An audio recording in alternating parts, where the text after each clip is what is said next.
Jatinegara tuh salah satu pengurus gereja. Jadi saya tuh lumayan terkenal lah di gereja itu, lumayan terkenal, keluarga besar. Jadi teman-teman gereja itu banyak. Karena kalau lagi telat di gereja ini, ayo ke GKI cabang yuk. GKI cabang kan orang Cina. Itu saya banyak ketemu mereka tuh diskusi sering, diskusi tentang agama itu banyak. Tapi nggak ada saya yang sampai berdebat, berantem, bermusuhan tuh nggak ada. Karena selalu saya bilang maaf, saya bukan mau menghina, mencaci agama yang dulu. Cuma karena kamu bertanya, selalu saya bilang karena kamu bertanya, saya jelaskan. Karena saya nggak pernah bertanya dulu, saya takut menyinggung. Saya takut menyinggung. Bagaimanapun lakum dinukum waliyadin gitu. Ada yang sampai pernah alot sampai panjang? Pernah saya, alot panjang tuh pernah. Sampai ke masalah-masalah tadi, masalah riba, sampai masalah-masalah berjilbab, itu nyampe semua. Sampai ada kata-kata, kok Nabi Muhammad istrinya sekian-sekian, terus umatnya bolehnya cuma sekian. Itu sering sampai bertanya seperti itu. Cuma saya tanggapin, kalau orang dipakai gini, pakai dalil, nggak ketemu. Ini harus pakai logika, harus pakai pendekatan. Kalau pakai dalil, ini memang percaya Al-Quran dan hadis, gitu loh. Apa sih yang mereka permasalahkan gitu? Yang permasalahan di Islam itu sebenarnya salah satunya tadi, mereka itu nggak yakin Nabi Muhammad itu sebagai Nabi Rasul, karena memang di Alkitab mereka nggak ada akan datang seorang Rasul bernama Nabi Muhammad, nggak ada memang.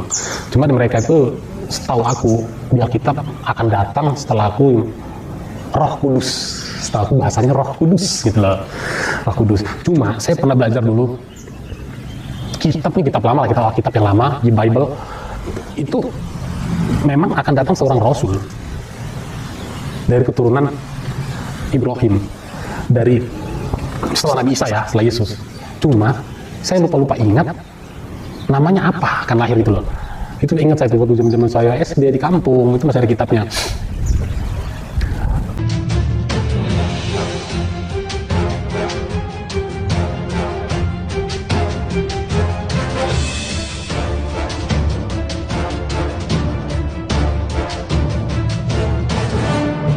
Saya Geli Darwin Dauruk, Kristennya dulu namanya. Setelah Islam, nama saya ganti menjadi Ahmad Darwin. Dulu agama saya Kristen Protestan, gereja di HKBP. Saya tinggal di daerah Durensawit, Jakarta Timur. Kapan adatnya dan di mana? 2019 di Mall of Center Indonesia. Dibimbing oleh siapa waktu itu? Dibimbing oleh salah satu orang MCI yang bernama Kos Eno. Kegiatan saat ini saya di rumah saja bersama istri dan anak.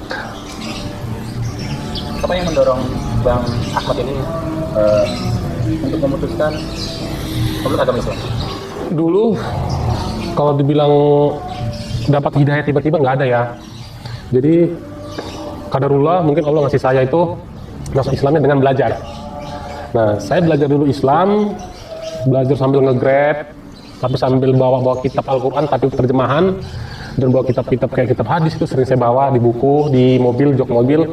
Itu saya masih Kristen, tapi sudah saya pelajarin Islam. Nah, sambil belajar, qadarullah saya dapatnya itu sekitar setahun. Selama setahun saya belajar Islam, baru saya memutuskan untuk syahadat.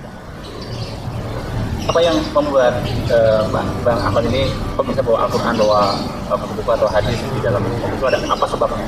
Nah, saya ingin memahami betul lebih dalam tentang Islam. Kenapa hati saya bisa terdorong ke Islam? Dan saya ingin memantapkan diri melalui Al-Quran, karena Al-Quran adalah kitabnya Islam, kitab seluruh umat manusia. Biar saya lebih yakin, saya yakinnya bahwa Islam itu memang agama yang benar, yang hak gitu.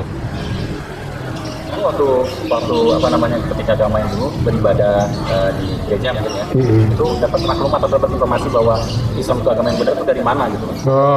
Sebenarnya dari agamaku sebelum dulu seperti Kristen itu tidak ada maklumat, tidak ada pernah mengatakan Islam itu agama yang benar. Cuma ya itulah hidayah Allah. Qadarullah, Allah menunjukkan, ya mungkin Allah menunjukkan saya masuk Islam itu melalui belajar, ingin tahu. Cuma ditanam diri saya dulu, saya menanamkan diri ada Kristen, ada Buddha, ada Hindu, ada Islam, dan agama lainnya. Kenapa semua ini beranggapan paling benar dan merasakan dia agama paling benar? Saya tanda tanya, pasti di antara mereka ini ada yang paling benar dan ada yang salah, nggak mungkin semua benar. Karena ketuhanan saya sudah berbeda. Tuhan yang disembah sudah berbeda, Nabi ini sudah berbeda, pasti ada yang benar. Nah itulah saya mendorong saya makin yakin untuk belajar Al-Quran dan hadis-hadis. Sebelumnya dapat verifikasi terhadap agama Islam.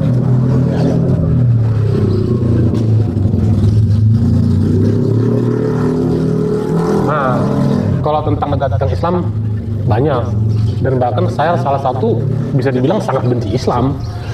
Saya dulu punya adik mama juga mualaf, bahkan jauh masih saya sebelum sekitar saya SMP, bahkan bisa dibilang 15 tahun yang lalu nanti saya udah mualaf.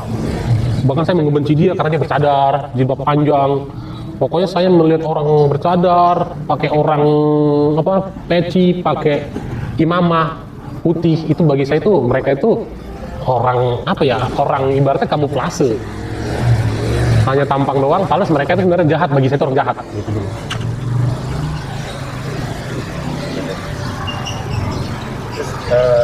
Bagaimana Bang Ahmad itu mempelajari agama Islam dan apa yang menjadi tantangan terbesar dalam proses belajar? Mempelajari Islam tadi saya belajar otodidak, bener-bener otodidak, sampai saya itu masalah fikih sholat aja otodidak, sampai fikih masalah toharo aja otodidak.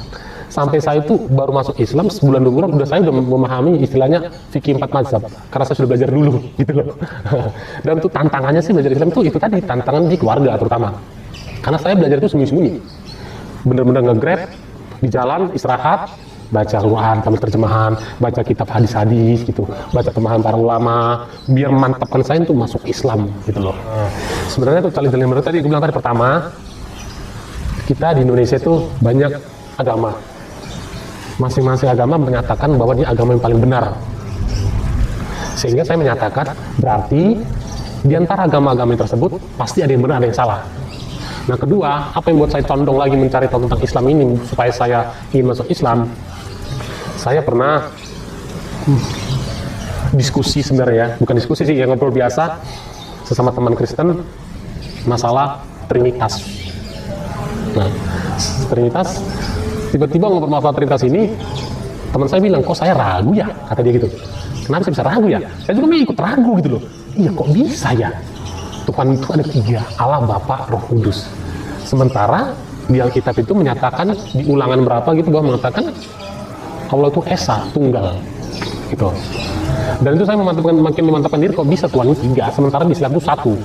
Nah, di agama saya sebelumnya ibadah seminggu sekali, tidak ada masalahnya ke gereja itu nggak seperti Islam, benar-benar tutup aurat.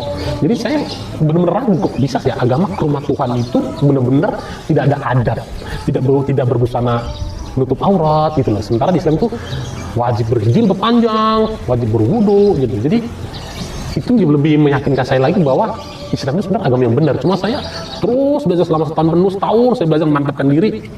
Udah, Islam itu agama yang benar, yang hak, yang benar-benar yang diridhoi Allah. Seperti Allah mengatakan, sesungguhnya Islam agama yang diridhoi. Gimana nasib teman yang diskusi tadi? Nah, nasib dia ini malah sebenarnya jadi nggak masuk Islam juga dia. Nggak masuk Islam, cuma dia belum pernah bilang ragu. Ragu juga saya, tapi nggak masuk Islam ya mungkin. Allah udah ngasih hidayah, cuma dia nggak mengambil hidayahnya mungkin. Bahwa Islam itu memang mentauhidkan Allah, dan setiap Islam dijamin masuk surga, kata Rasulullah SAW. Setiap hambaku pasti masuk surga katanya. Sementara untuk di agama sebelum saya, jaminannya itu sebenarnya jaminan bukan jaminan dari nabinya, tapi dari Paulusnya sebenarnya kata-kata itu. Nah, Yesus tidak pernah mengatakan umat Kristen akan masuk surga, karena memang ada Kristen dari dulu, adanya Muslim. Sementara Nabi Muhammad mengatakan Islam itu setiap umatku akan masuk surga, walaupun imannya sebiji jahroh. Walaupun yang terakhir dia mengucapkan la ilaha illallah, dia beramal buruk dulu, tapi terakhir meninggal dia mengucapkan la ilaha illallah, dia akan masuk surga. Nah itu salah satu yang meyakinkan saya bahwa saya sangat antusias, sangat yakin bahwa Islam itu agama yang benar dan hak. Dan apa tadi yang memotivasi saya meyakinkan saya lagi ya, yang sangat meyakinkan lagi itu tadi ya Nabi Muhammad mengatakan bahwa setiap umatku akan masuk surga, dan di agama saya sebelumnya itu tidak ada kata-kata setiap umat Kristen akan masuk surga. Pengikutnya ya masuk surga, pengikutnya Isa Al-Masih atau Yesus. Sementara pengikut yang sejati sekarang Nabi Isa itu nggak ada, semua sudah dirombak, kitab-kitabnya sudah dirubah semua, sudah tidak ada pengikutnya. Itu yang ada kutipan tulisan dari Paulus gitu.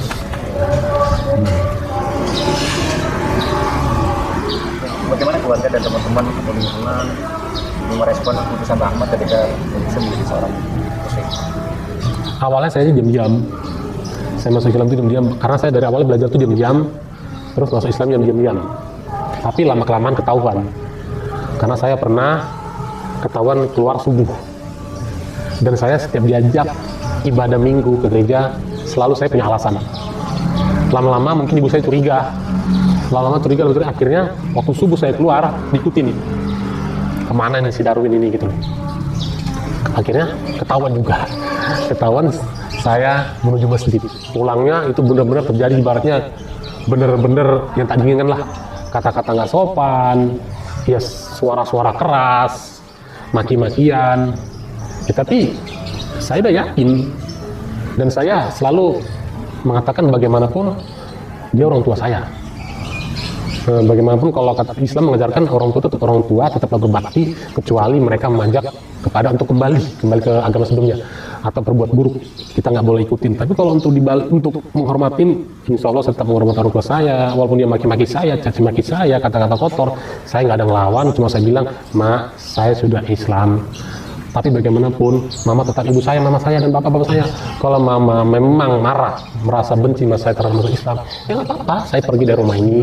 Apalagi kan bapak saya istilahnya temperamental, saya takut kalau nanti benar-benar saya bertahan di situ, dia punya yang namanya penyakit khusus yang bisa kalau dia marah tuh, ya bisa dibilang lewat lah kalau dalam bahasa ininya. Saya mengalah, udahlah, baik gini mak, mending saya pergi aja dari rumah daripada mama ribut gini mulu, cekcok gini mulu, malu sama tetangga, dan mama benar-benar kata kasar mulu. Udah saya pergi dulu. Nah saya pergi dulu itu sekitar berapa lama saya pergi, terus saya balik lagi. Saya ingat dulu ada kata-kata teman muslim juga, bahkan seorang ustadz, coba datangin dulu orang tua lagi.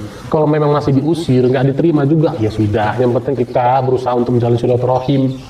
Saya datangi lagi orang tua saya, tetap mereka nggak terima, bahkan diancam segala macam, dihapus kakak segala macam. Ya sudahlah, berarti memang ini udah jalannya. Karena orang tua mereka nggak menerima, keluarga nggak menerima, ya sudah, daripada mudarat banyak keributan terjadi, dosa makin banyak. Namanya saya juga manusia, kalau dikatakan maki-maki, dihina agama, kan saya bisa emosi juga. Saya menghindari itu, udah saya pergi aja. Kadarullah saya pergi. Itu hari saya pergi, ada seorang, Masya Allah, dibilang orang baik ya. Udah Allah tentukan jalannya, saya diterima di rumah dia, bahkan saya dikasih kerjaan. Masya Allah. Gimana prosesnya? Waktu saya pergi, saya tuh sama sekali tidak bawa apa-apa ya. Tidak ada bawa baju, nggak ada persiapan. Pokoknya saya malam tuh nggak ada persiapan, siap-siap bawa rumah, siap-siap bawa pakaian, bawa duit. Itu nggak ada persiapan sama sekali. Bener-bener malam, udah konsekuensinya apapun terjadi, saya terima. Habis itu sih saya di rumah orang Betawi ini, udah Darwin, kamu sini aja. Kebetulan orang Betawi, kamu sini aja tinggal. Nanti masalah kerjaan ada, itu ada mobil, kamu narik aja lagi, narik online gitu ya. Oke Beh, terima kasih Beh. Oke. Akhirnya saya tinggal di rumah orang Betawi nih, dan saya sekalian menjadi seorang driver online, memakai mobil beliau gitu loh. Percaya berarti sama Abang? Hah? Percaya dia sama saya. Percaya. Dengan orang tua sekarang gimana? Dengan orang tua untuk saat ini jauh sih dari harapan ya. Jauh. Cuma saya yakin suatu saat orang tua saya akan menerima saya. Soalnya saya belajar daripada adik mama saya. Adik mama saya juga mualaf, sekitar 10 tahun lebih baru diterima di keluarga besar. Salah satunya saya yang menerima. Gitu. Dan saya yakin pasti diterima saya suatu saat. Tapi kadarullah, saya sama adik saya punya adik 3, perempuan 2, laki 1, baik-baik saja. Kadang saling telepon, saling komunikasi, saling chatting. Kadang kalau diminta ketemu, ketemu gini, masih mau adik saya. Cuma untuk orang tua, kedua orang tua saya, sampai sekarang saya bisa dibilang nggak dianggap anak, bahkan dianggap mati kali. Tetap doain aja. Iya, tetap saya doain orang tua saya agar, karena di Islam bagaimanapun hanya doa hidayah kepada orang tua. Doa yang lain selesai nggak boleh. Hanya doa, saya hanya mendoakan ya Allah berikan hidayah agar orang tua saya kalau bisa menjadi muslim. Sebenarnya dalam Islam saya sangat tenang, dibilang tenang sih bahagia banget, karena seperti ibadah kayak sholat 5 waktu. Karena saya menganggap sholat 5 waktu itu bukan hanya kewajiban, bahkan lebih dari itu, kebutuhan. Itu buat saya tenang. Kalau kita menganggap sholat hanya kewajiban, sholat udah kelar, ulang ngapain, orang wajib kelar. Tapi saya menganggap sholat itu adalah kebutuhan. Jadi saya setiap sholat itu ya tenang, benar-benar khusyuk. Dan di waktu suatu momen saya pernah mengalami sholat di sholat subuh, sering itu sekitar sebulan full saya mengalami setiap sholat subuh saya nangis, benar-benar nangis. Ya nggak tahu nangisnya kenapa, mungkin tersentuh hati saya, gitu kan. Untuk dibilang bahagia, senang, sangat senang banget, saya selama jadi Islam. Kayaknya tidak ada beban, tidak ada beban. Aku harus punya duit banyak, aku harus beli mobil, saya harus beli rumah, saya harus beli ini semacam, nggak ada. Saya hanya pikiran 4 bulan lu kamu ditiup, udah ditetapkan takdirmu, rezekimu, nggak bakal ketukar. Bahkan sebelum mati 1 menit, sedetik sebelum meninggal, Allah sudah kasih semua rezeki baru kamu meninggal. Jadi saya benar-benar tuh nggak mikirin dunia banget gitu bang. Nggak ada kepikiran saya harus punya ini, punya itu, nggak ada. Ya saya jalin aja, ya saya tawakal kerja. Kalau dikasih Allah kasih rezeki banyak, alhamdulillah. Nggak kasih, ya sudah secukupnya. Jadi benar-benar nggak ada dunia di hati saya. Benar-benar plus akhirat sudah. Mau bagaimana jalan saya, mau saya nggak makan tetap tenang. Saya pernah setelah saya mualaf ini, setelah masuk Islam sekitar setahun 2 tahun yang lalu, saya sering bertemu dengan teman-teman saya non muslim, bahkan diskusi, bahkan pernah sampai berdebat. Mereka sendiri ngajak ketemu, Win, kamu kenapa sih bisa masuk Islam gini, ketemu yuk, ngobrol yuk. Itu sering bisa dibilang dalam setahun itu saya hampir seminggu sekali ketemu teman, tapi mereka yang mengajak ketemu. Nah, suatu hari saya ketemu sama teman saya, bener sahabat deket, ya bisa dibilang karib banget sama dia. Ketemu di suatu tempat makan, dia ngajak ketemu. Win, aku bertanya-tanya lah, kamu itu kan dulu sangat taat ke gereja, ibadah, bahkan kamu itu membenci Islam, bahkan benci banget. Nah, saya benci banget Islam dulu. Kenapa sih bisa masuk Islam? Apa sebabnya, alasannya apa, kata dia. Nah, saya jawab begini, sebenarnya bukan kemauan saya masuk Islam, karena yang punya hati bukan saya, yang punya hati Tuhan Sang Pencipta. Dia menggerakkan hati saya untuk masuk Islam, terus saya belajar Islam. Kalau saya sendiri pribadi itu masuk Islam, nggak ada. Itu hidayah, itu dari Allah mendorong saya untuk Islam, saya ambil, saya pelajari Islam. Nah, sebabnya itu dari Allah. Terus alasan kamu masuk Islam kenapa? Alasannya masuk Islam, maaf, 1000 maaf, saya bukan menghina Kristen yang sebelumnya, bukan. Maaf sebenarnya. Karena menurut saya di agama sebelum saya itu, maaf lagi saya bilang maaf, kita nggak mau berteman, kita jadi rusak gara-gara ini ya. Saya nggak yakin dengan ketuhanan Yesus, sangat nggak yakin. Secara logika saya nggak nyambung. Seorang Tuhan diperanak dan beranak. Padahal di kitab kitab Perjanjian Lama udah jelas Tuhan itu Esa Tunggal. Kenapa di kitab Perjanjian Baru sekarang ini, bahkan di Yohanes 1 dikatakan, ini saya debat langsung dia loh, ngobrol, tapi saya sebelumnya ngomongin maaf ya, saya bukan mau menjelek-jelekan. Coba baca di Yohanes 1, Isa mengatakan, aku adalah Tuhan dan Guru. Padahal itu Tuhan, kok kenapa sekarang ayat jadi berubah Tuhan? Kamu baca kitab sebelumnya, pasti itu katanya Tuhan, bukan Tuhan. Nah, kedua, dan sebelum Nabi Isa, pasti ada namanya Wahyu, ya kan? Tidak pernah dikatakan Nabi Isa itu akan lahir seorang Tuhan. Selalu dikatakan akan lahir seorang Rasul atau Nabi dari Bani Israel. Itu bahkan di Alkitab ada. Tidak pernah dikatakan akan lahir seorang Tuhan. Kita gituin. Coba kamu renungkan, coba kamu pikirin ya. Ini maaf sebelumnya, kita ini diskusi ya, kita bukan mau ribut saya gitu sama dia. Kita ini bukan mau ribut, karena kami bertanya saya jawab. Cuma inilah pemahaman saya, pemikiran saya terhadap agama saya sebelumnya. Coba kamu pikirin lagi, coba kamu renungkan lagi, masa seorang Tuhan disalib, dimatiin? Saya gitu sama dia, mungkin seorang Tuhan dimatiin. Kedua, waktu Tuhan, waktu Yesus, menurut Kristen, Yesus itu Tuhan, berdoa di gurun, mungkin kita umat Kristen dulu paham banget waktu doanya Yesus apa? Ya Bapa, ya Tuhanku. Itu Yesus berdoa kepada siapa? Kalau nggak kepada Tuhannya. Yesus itu seorang hamba yang mempertuhankannya itu ada zaman-zaman Paulus.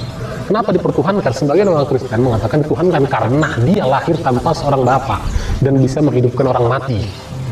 Nah, ini kita masih diskusi lagi sama dia nih, bisa menghidupkan orang mati. Nah, terus lahir tanpa seorang bapa, bisa menghidupkan orang mati. Nah, terus saya bilang ke dia, coba Nabi Adam tanpa bapak tanpa ibu.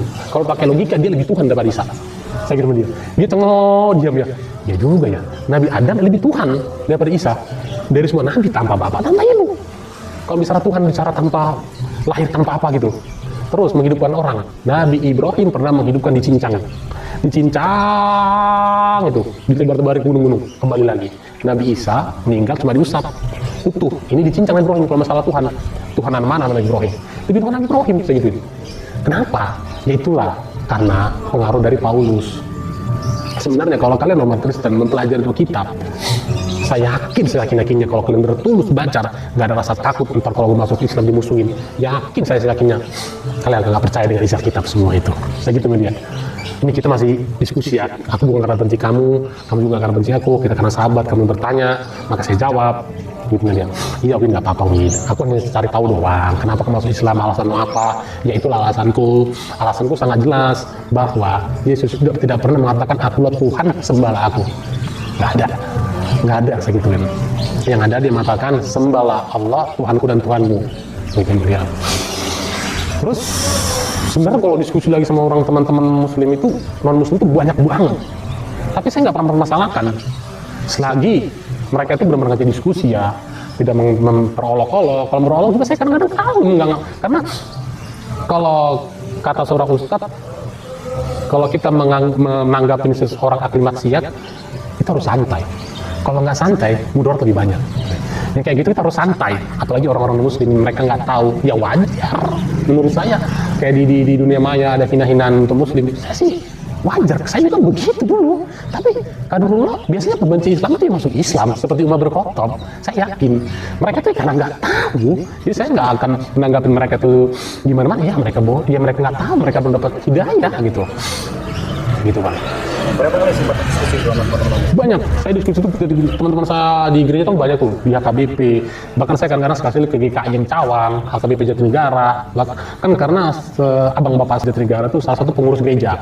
Jadi saya tuh lumayan terkenal lah di gereja itu, lumayan terkenal, keluarga besar. Jadi teman-teman gereja itu banyak. Karena kalau lagi telat di gereja ini, ayo ke GKI Cawang yuk. Ya cuma misalkan orang Cina. Itu saya banyak ketemu mereka tuh diskusi tentang agama itu banyak.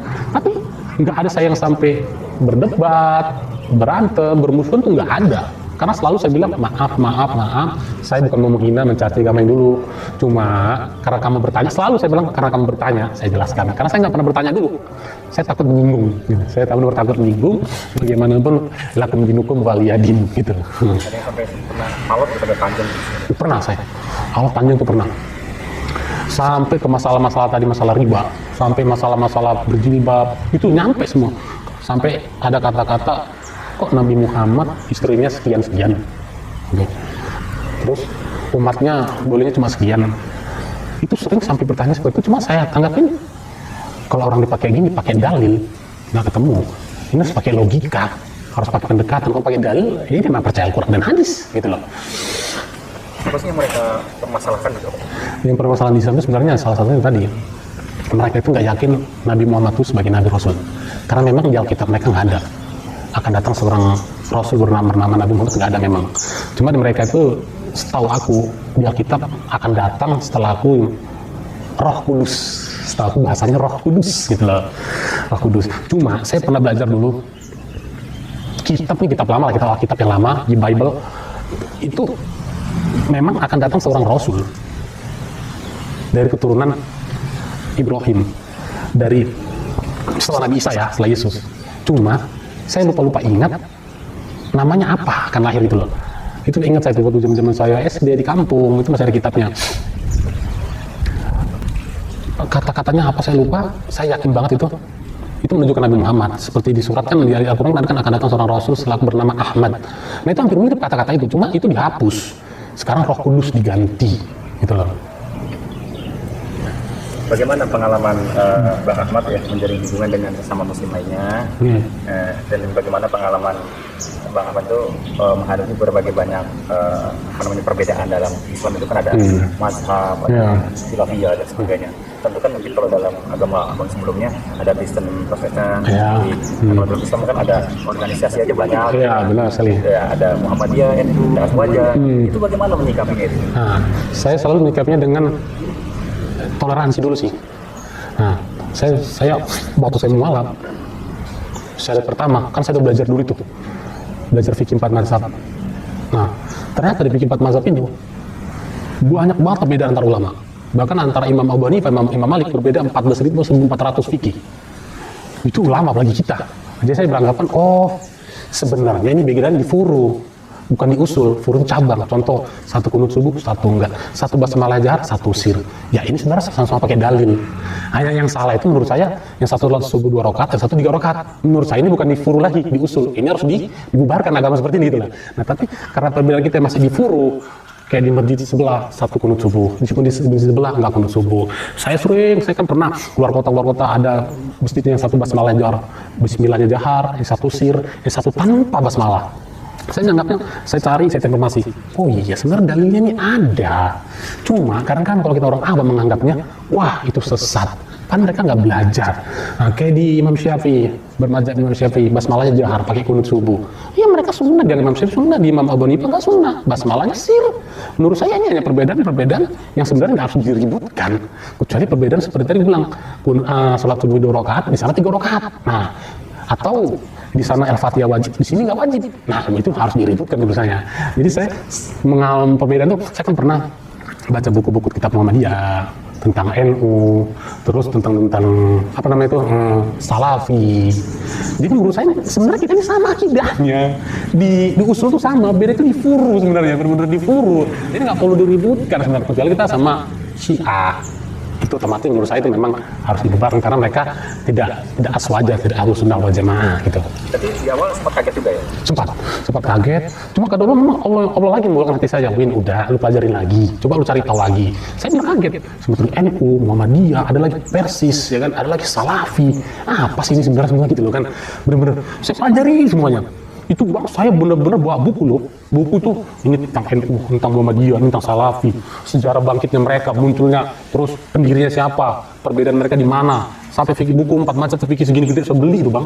Benar saya beli, saya pengen benar-benar bikin. Jadi seperti saya pernah nonton di ceramah gitu, pernah orang ribut gara-gara kunut subuh, bahkan gara-gara basmalah jahar sih ribut bang. Jadi saya ngambil pelajaran dari situ, saya harus belajar ini. Biar suatu saat saya ke daerah lain, atau saya memahami daerah lain, saya nggak mengatakan, wah itu sesat. Kan repot, jadi ribut. Nah, itu pernah salah satu ustadz ngomong, jadi gara-gara kunut subuh ribut. Itu benar-benar di masjid itu ribut bang, akhirnya nggak sholat lagi. Yang sholat paling 4 orang 5 orang coba, kan sayang nggak hanya beda kunut subuh. Coba yang kayak begini kan, ya Allah, ngapain yang begini perbedaan begini aja. Ya Allah. Jadi bagi saya penting banget kita belajar ikhtilaf di para ulama, karena kita biar jangan terjadi keributan. Karena rata-rata ribut itu karena begini ributnya. Ya apa? Mayoritas rata-rata di Indonesia ya, apalagi di luar Jawa, di Jawa itu tuh beranggapan kunut subuh itu sebagian wajib. Itu saya sering berjalan-jalan di masjid mereka itu, mereka beranggapan kunut subuh itu wajib. Saya pernah menjelaskan pada mereka, Imam Syafi'i pernah mengatakan kunut itu wajib. Sunnah muakkad iya saya bilang. Baca silapnya. Kalau muridnya iya, pengikutnya Imam Nawawi mengatakan wajib. Itu hanya Imam Nawawi bilang. Tapi wajibnya nggak sampai pembatal sholat kayak gitu ya. Nah jadi kayak gini sebenarnya harus dikasih tahu sebenarnya bang. Harus kita itu benar-benar belajar lagi fikih 4 mazhab kan gitu kan. Jadi saya menganggap perbedaan seperti ikhtilaf ini sih no problem, nggak masalah bang. Nggak masalah, kecuali bedanya di usul ya. Akidah kita sama, Tuhan satu, Nabi Muhammad yang Nabi. Nah kecuali Nabi ada lain, itu udah berbeda dah. Itu perlu kita sesatin dah. Jadi saya kalau menganggapin masalah ikhtilaf perbedaan di Islam, banyak organisasi, banyak pendapat, selagi itu ada dalil, sesuai dalil, cuma cara ngambil dalilnya beda. Terus kayak masalah ini bang, apa? duduk, sama dari sujud ke duduk, dari sujud ke duduk, dari diri ke sujud. Itu ribut bang, itu ribut orang gara-gara gitu doang. Ya Allah, masa ini ribut. Dalam diri saya bukan meninggikan diri saya baru mau setahun yang lalu sudah paham. Kok antum 30 tahun belum paham yang begini masih ribut gitu loh. Saya bukan meninggikan diri saya, cuma saya koreksi diri. Ya Allah, alhamdulillah Allah masih saya ilmu sampai segini rupanya. Ternyata oh ini maksud Allah gitu loh. Itu benar-benar ribut bang, masalah dari sujud, dari diri ke duduk sama tasawuf. Kan ada orang kalau sholat subuh 2 rakaat duduknya tawaruk, ada itiros. Ya Allah, itu masalah sunnah. Antum nggak duduknya tetap sah sholat. Dalam hati saya ribut bang. Ya Allah, imamnya dimarahin gara-gara duduknya tawaruk. Astagfirullahaladzim. Cuma saya ya sudah, selagi khilafnya khilaf di furuh, ya silakan. Mari kita sama-sama ya toleransi gitu bang. Kalau menurut Bang Ahmad, tahu istilah Islam kafah ya? Ya, Islam kafah ya. Menurut saya Islam kafah itu adalah Islam yang benar-benar menerima semua yang telah disyariatkan oleh Islam dan tidak ada pilih-pilih. Ini sesuai kebutuhan saya, ini tidak. Bukan begitu Islam kafah. Islam kafah itu benar-benar syariat halal, haram, makruh, boleh, sunnah, wajib, nggak ada istilah. Aduh, kalau saya nggak jalanin, nggak punya mobil. Nah, sebelum saya Islam kafah itu seperti itu. Islam kafah itu benar-benar menerima ya haram, ya halal, ya sunnah, wajib, tinggalkan. Tidak ada istilah menurut kepentingan saya.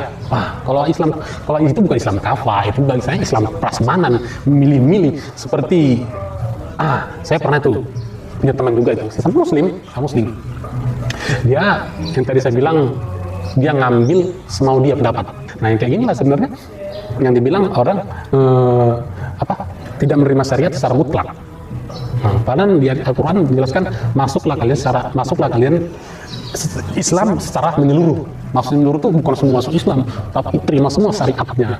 Contoh di riba, ada sebagian orang tidak beranggapan kalau aku tidak kredit, aku nggak punya rumah, aku nggak punya mobil, aku nggak punya motor. Aduh, salah. Kalau pakai konsep begitu terus kamu, saya bilang, aduh bos, kamu nggak tahu nggak ayat hadis tentang riba. Ini sama teman saya pribadi nih, dia orang bank. Karena teman saya dulu ya, bisa dibilang orang sukses semua lah. Saya doang yang terseok-seok gitu. Nah, dia bilang begini, kalau saya nggak kredit, saya bisa beli rumah. Nggak bisa nih, saya bisa haji. Nggak bisa win kata dia. Saya bisa umroh, nggak bisa. Terus kata dia. Terus gue bilang ini, bang, maaf sebelumnya bang, abang tahu nggak riba?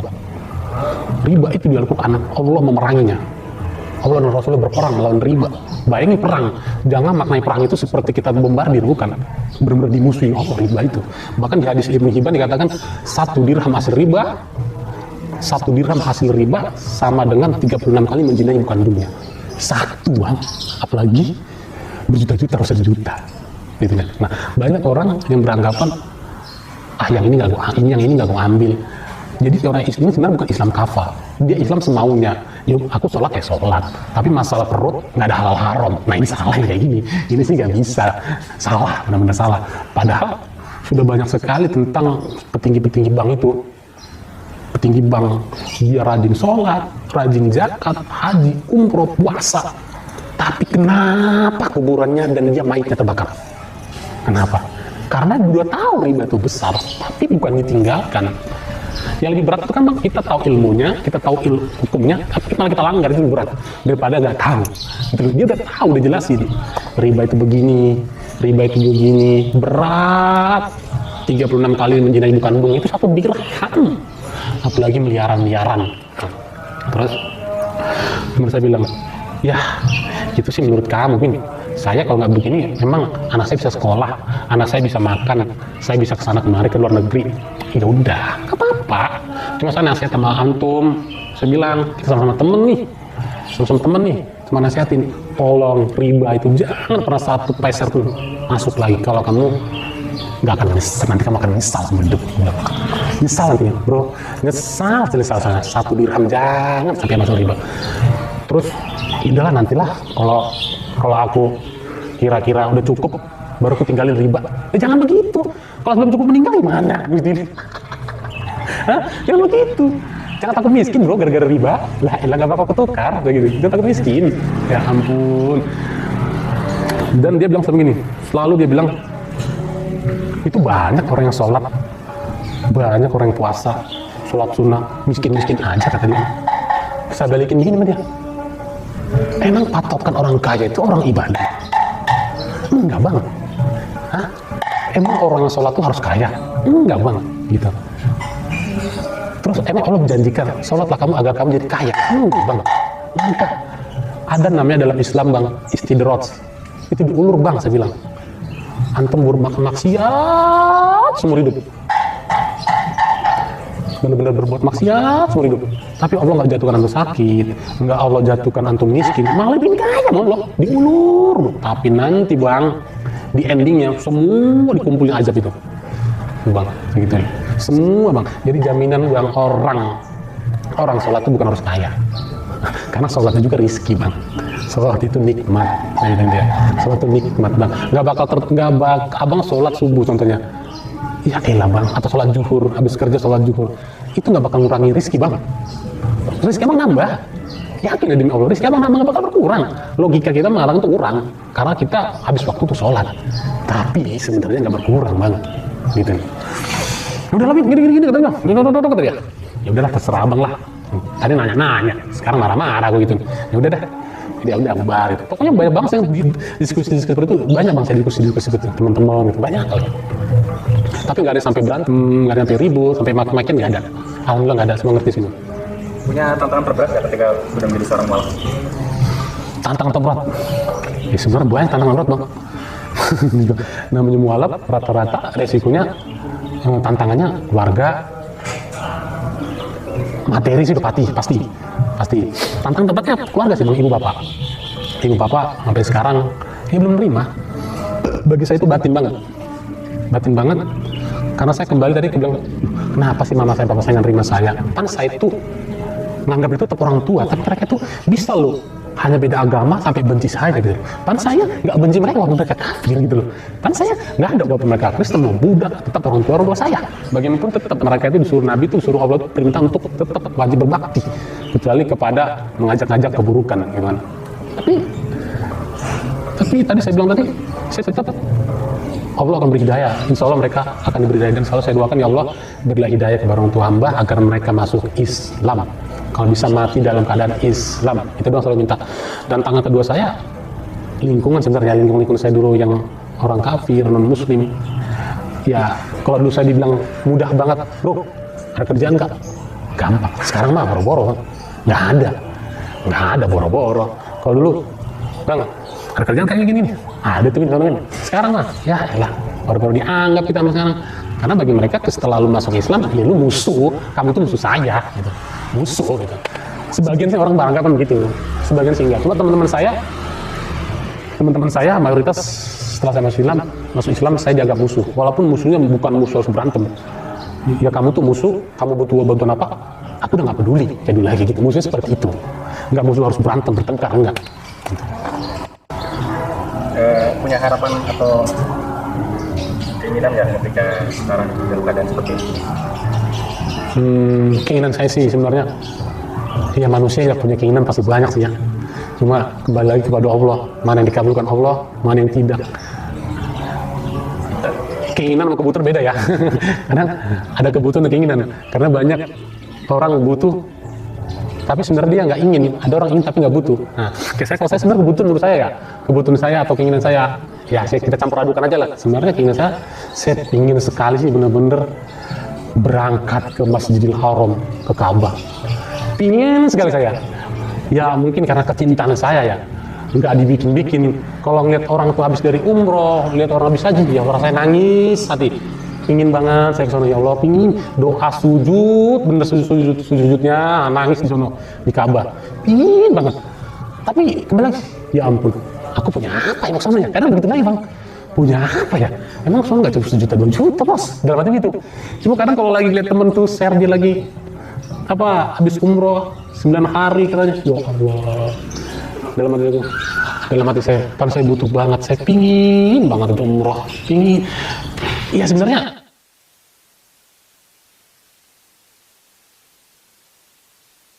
nangis minta sama Allah, bener-bener ingin minta banget. Tapi kadang terendung lagi di hati, terpikir, kamu punya apa Win? Mau ke sono gitu lagi ya Allah. Tapi insya Allah sih, insya Allah kalau kita memang keinginan kita buat ibadah ke sono pasti Allah bantu sih. Pasti kita buat tertarik buat dorong ke sana. Sebenarnya aku bilang tertarik nggak bisa dijawab dengan hati kata-kata ya. Pokoknya saya ngeliat orang umroh itu pasti pingin banget sono dan rasa nangis, sedih gitu loh. Jadi kalau dibilang dari kata-kata hati saya nggak bisa saya ungkapkan. Cuma saya bisanya itu tadi, setiap melihat orang umroh pergi dari Masjidil Haram itu saya sedih. Kok saya nggak bisa ke sana? Saya pengen banget ke sana ya Allah. Saya nggak bisa ke sana. Saya pengen ke sana gitu mulu. Saya nggak bisa ke sana. Saya pengen ke sana. Tapi kembali lagi tadi di benak saya. Win, kamu punya apa Win? Keluarga lu aja nggak ada. Keluarga kamu aja nggak ada yang nganggep. Gitu. Kembali lemes lagi ya Allah, nggak punya apa-apa ya. Bagi teman-teman, bagi saudara muslim yang mereka ingin hijrah, yang mereka memang ingin ibadah, benar-benar taubat, yang tanggung-tanggung, karena kita nggak tahu kematian. Bahkan jelas mati itu pasti, nggak bisa ditunda. Siapa pun ditanya, jangan orang Islam, di luar muslim ditanya, kamu pasti mati nggak? Pasti mati, nggak ada yang nggak mati. Jadi untuk hijrah itu jangan ada kata tanggung-tanggung. Memang hijrah itu yang berat, apalagi perkara duniawi, perkara materi itu. Saya pernah meninggalkan riba 2 mobil itu. Walaupun plong waktu saya tinggalkan, aku tinggalin dah, bodo amat dah gitu dah. Memang plong, tapi karena hati pikir, aduh aku gak punya apa-apa ya. Gitu. Tapi dalam itulah setan tuh menggoda lagi. Cuma saya lawan, ini setan godain lagi biar kamu riba lagi Win. Saya lawan, enggak bakal balik lagi, insya Allah gue enggak balik lagi, karena aku tahu dosanya besar gitu. Jadi untuk teman-teman yang benar ingin hijrah, menurut saya ya jangan tanggung, hijrah, masuklah secara Islam dengan kafah, dengan seluruhnya, jangan tanggung. Kalau tantangan pasti ada, terutama dari keluarga, dari teman, dari materi, itu pasti ada. Kalau nggak kamu tiba-tiba rajin sholat, so suci, kan? Rajin sholat dibilang, so suci, ntar kamu rajin puasa, so suci, itu pasti ada. Terus kamu sekarang berjilbab atau berpakaian sesuai sunnah, itu pasti ada tantangan. Dulu aja pakaiannya kelihatan, sekarang aja sosokan, ya paling sebentar, itu pasti ada kata-kata. Sedangkan Nabi Muhammad aja makhluk mulia, makhluk yang maksum dijamin surga, itu masih ada yang nggak suka, masih ada membenci. Apalagi kita manusia sekarang mau dibilang so suci, mau dibilang mau gimana, tetap aja pasti nggak ada yang suka. Nabi Muhammad makhluk mulia yang dijamin masuk surga kekasih Allah, itu ada yang nggak suka, apalagi kita. Aduh jauh lah. Kalau kata Imam Syafi'i, untuk mencapai keridhaan semua manusia itu mustahil. Nggak mungkin manusia itu bisa suka sama kita waktu terbaik. Pasti ada antara mereka yang nggak suka sama kita. Pasti. Jadi kalau kita beranggapan aku hijrah, terus takut diolok-olok, takut dihina, takut dijauhin, susah kalau beranggapan gitu. Kita itu harus kita lewatin, pasti. Setiap kita hijrah, pasti ada tantangannya. Kayak saya hijrah, kayak teman-teman saya itu hijrah. Tantangannya ada di materi, tantangannya ada di teman jadi jauh. Kamu so suci, kamu ibadahnya begini, amal sah. Itu pasti ada. Kalau bagi saya sih, terserah dah. Aku milik Allah dan aku akan kembali ke Allah, nggak akan kembali ke kamu. Itu aja. Kalau ada, misalkan ada mualaf nih kita dia tidak diterima juga oleh keluarganya, ada tersiap. Menurut saya sih kalau nggak terima keluarga ya, itu sih mayoritas ya. Setiap orang yang mualaf itu rata-rata diabaikan, terusir, dianiaya, caci maki, itu pasti. Mayoritas yang ditemuin begitu, walaupun ada sebagian enggak. Ya, untuk tipsnya menurut saya, ya kamu tetap, walaupun orang tuamu tetap itu orang tuamu. Bagaimanapun tetap dia surgamu juga. Kecuali dalam perkara untuk kembali ke agama, boleh ditolak dengan baik-baik. Tapi kalau untuk kembali ke Kristen, jangan mau. Tapi kalau untuk perkara berbakti, mengorong orang tua, jalin silaturahim, adik, abang, kakak, silakan. Terus kamu takut untuk apa? Jadi miskin, jangan takut. Allah itu maha kaya. Allah itu udah netapin 4 bulan kamu di perut ibu kamu, udah tetapin takdir rezeki, sudah tetapin, nggak bakal tertukar. 1 detik sebelum meninggal, duitmu 1 miliar lagi akan terkirim sebelum kamu meninggal. Pasti disampaikan Allah rezekimu baru kamu meninggal. Jadi menurut saya ketika kita udah mualaf, terus kita takut tantangan keluarga, tantangan materi, tips saya bagi saya istiqomah, yakin Allah akan balas kebaikan dan Allah akan ganti itu semua dan akan ada balasan dari Allah. Sungguh mahal hidayah itu, apa arti dunia daripada sebuah hidayah, iman. Nggak ada apa-apanya dunia ini, nggak ada apa-apa yang dibagikan hidayah. Bagi saya itu aja tips-tips bagi orang-orang yang masuk Islam tapi takut dengan keadaan-keadaan yang tidak diinginkan. Cukup sekian kisah saya, insya Allah menjadi inspirasi, insya Allah bisa memotivasi bagi teman-teman yang di luar sana yang pengen hijrah, yang mu'alaf, yang sebenarnya dia pengen masuk Islam tapi takut. Itu ada. Dia masuk Islam tapi takut sebenarnya. Ada itu banyak. Kalau menurut saya, jangan takut. Karena Allah sudah berjanji. Allah sudah berjanji. Allah sudah berjanji kepada hambanya. Bagi siapa hambanya yang bertakwa, maka dia akan memberikan rezeki dari yang tidak disangka-sangka. Jadi menurut saya, sekian dari saya. Insya Allah apa yang saya sampaikan ini insya Allah real, tidak ada yang ditambah-tambahkan, tidak ada yang kurang-kurangkan, dan ini benar-benar kisah saya dari 2019 saya masuk Islam sampai sekarang. Insya Allah teman-teman yang pengen hijrah dan mualaf bisa istiqomah, bisa tetap yakin